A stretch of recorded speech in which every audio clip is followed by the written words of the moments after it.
নমস্কাৰ বন্ধু বান্ধৱীসকল সকলোকে আমাৰ এই ইউটিউব চেনেলটোলৈ স্বাগতম জনাইছোঁ।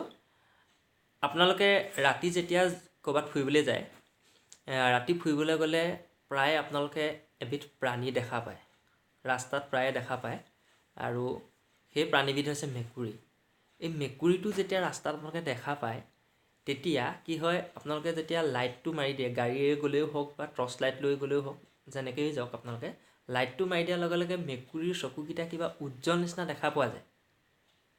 নিশ্চয় আপোনালোকে মন কৰিছে কথাটো যে মেকুৰীৰ চকুকেইটা উজ্জ্বল নিচিনা দেখা পোৱা যায়, যেন মেকুৰীৰ চকুকেইটা জ্বলি গৈছে, তেনেকুৱা নিচিনা এটা দেখা পোৱা যায়। অকল কিন্তু মেকুৰী নহয়, মেকুৰীৰ বাহিৰে অন্য তেনেকুৱা কিছুমান জীৱ জন্তু আছে।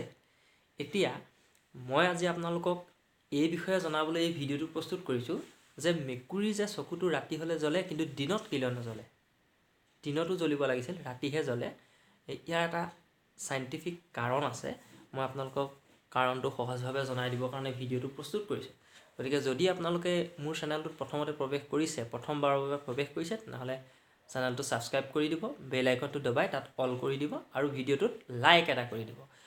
এতিয়া কথাটো হ'ল কি, চাওক যে বিভিন্ন ধৰণৰ জীৱ জন্তুবিলাক আছে, প্ৰাণীবিলাক আছে, আমাৰ মানুহকে ধৰি বিভিন্ন ধৰণৰ জীৱ জন্তুবিলাক পৃথিৱীত আছে, যে প্ৰত্যেকটো জীৱ জন্তুৱে কিহৰ সহায়ত দেখা পায় আপোনালোকে নিশ্চয় গম পাইছে, যে চকুৰ সহায়ত দেখা পায়। চকু নাথাকিলে আমাৰ পৃথিৱীখন চোৱাৰ কোনো সৌভাগ্য নহ'লহেঁতেন।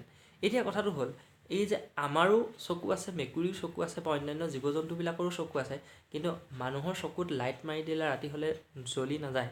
মানুহ এজন আহি আছে, তেওঁৰ চকুকেইটা অকল নেদেখি গোটেই মানুহটোৱে আমি দেখোঁ, কিন্তু সাধাৰণতে আপুনি মেকুৰীটো চাবচোন, মেকুৰীটো অকল চকুকেইটাহে দেখা পোৱা যায়। ইয়াৰ কিবা নিশ্চয় এটা কাৰণ আছে। কাৰণটো কি জানেনে? এই যে আমাৰ যে চকু থাকে, এই দুটা যে চকু আছে, এই চকুৰ ভিতৰত কি থাকে, লেন্স থাকে। আৰু এই লেন্স থকাৰ কাৰণে আমি কি হয় দেখা পাওঁ। যেনেকৈ কেমেৰাৰ ভিতৰত লেন্স আছে। এতিয়া মই আপোনালোকৰ কাৰণে যে ভিডিঅ'টো প্ৰস্তুত কৰি আছোঁ, মই কেমেৰাটোৰ সন্মুখত যে ৰৈ আছোঁ, এই কেমেৰাটোত যেনেকৈ লেন্স থাকে, আমাৰ মানুহ হওক বা অন্যান্য জীৱ জন্তুবিলাকৰ চকুত লেন্স থাকে। এতিয়া এই যে চকুৰ দুটা মণি আছে, দেখিছেনে? এই চকুৰ মণি দুটা মেকুৰীৰ ক্ষেত্ৰতো আছে বা বেলেগ জীৱ জন্তুৰ ক্ষেত্ৰতো আছে, কিন্তু এই মেকুৰীৰ ক্ষেত্ৰত এটা ব্যতিক্ৰম কথা আছে। কি হয় জানেনে?